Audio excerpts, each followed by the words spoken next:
I'm Diane Gubin for Let's Keep America Working. Our show is about careers, professional development, and workplace issues. I'm so excited to launch this because in this very tough economy, this is all about you. It's how to get a job, how to keep a job, and what to do when you're in the job. We're going to interview government officials, executives from corporations, from job boards, from anything having to do to make you successful within your career. Our website is www.letskeepamericaworking.com. I am so pleased to welcome our first guest, Michael Dolphin.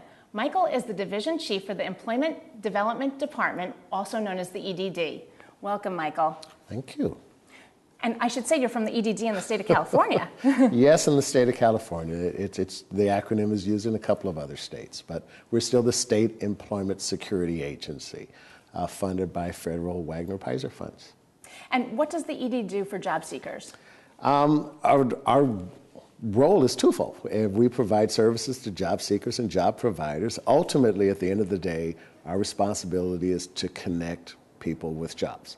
Now, and I do have to say, Employment Development Department as a whole, as employer tax agency, as the unemployment insurance agency, as disability insurance, and so we have a variety of functions. My function as the division chief is workforce services branch, and so at the end of the day, my branch's responsibility is to connect jobs and employers.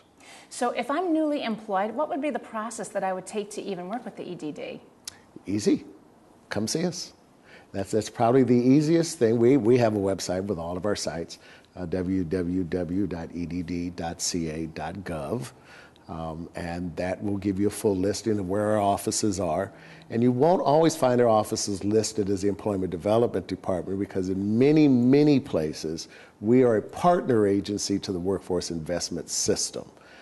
Which is the bigger piece of where we've gone in the last few years, rather as a standalone agency, is to work with other agencies that provide supportive services to job seekers, whether it be some of the things for job training, retraining in many cases, vocational education, and other kinds of things that help prepare job seekers for the world of work.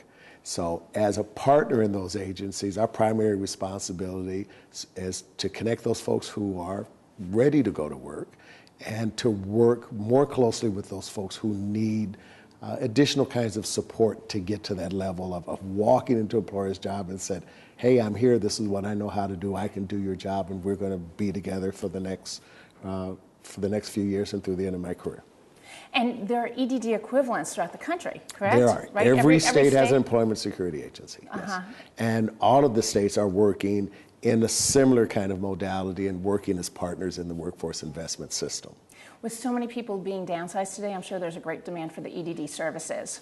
There is absolutely. The demand is growing exponentially each and every day. I will say, though, we've always had folks who are in the middle of changing jobs, new job entrants into the labor force, graduating from high school, graduating from college, starting to look for jobs, and with skills.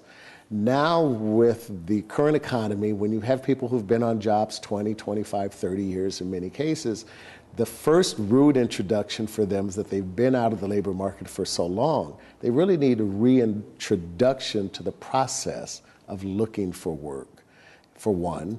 The other part that probably is the hardest part, and that's where the workforce investment system is very strong, is helping them understand and know their skills.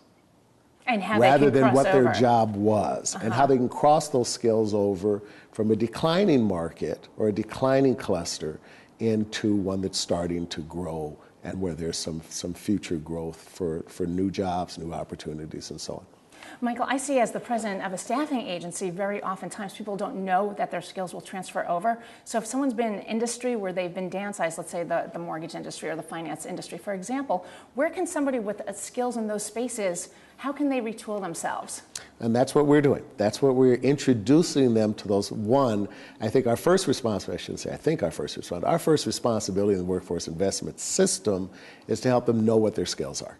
To really sit down and assess and inventory what their skills are and where they want to be, and then what it's going to take to get there. Either they're ready, right, or there's something else that they'll need to do to move on to those new skills. So among our partners, for instance, are local community college districts, the vocational education programs that they provide, and a number of courses and curriculum that really speak toward building that skill base for these new folks who are coming into the office.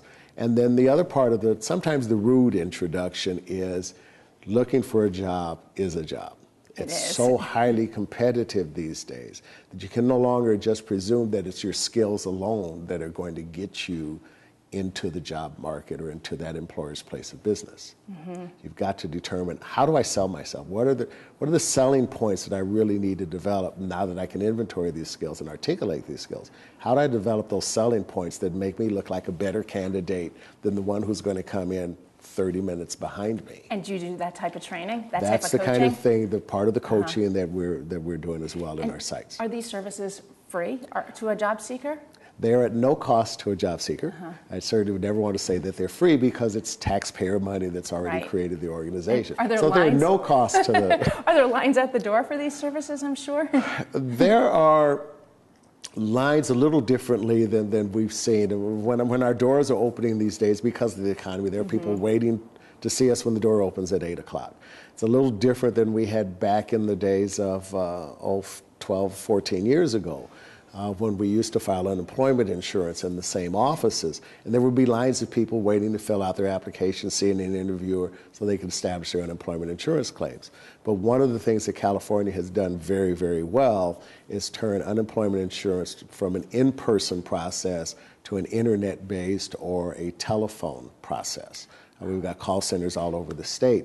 So folks who need to file for unemployment these days no longer have to come to the office. They can call from home and get connected with it as long as they have all the information they need available about their passport. But if I want the services, I need to come into your office, correct? If you want to, for the other services, reemployment service, it starts with a visit to the office. And very briefly, for employers, what kind of services do you offer? Well, that's the other part as well. We want to learn from employers what their needs are. We want to get a better idea what that employer is looking for. So among the things that we're doing with employers are not just the smaller kinds of one-on-ones, but we're handling a lot of large recruitments for employers.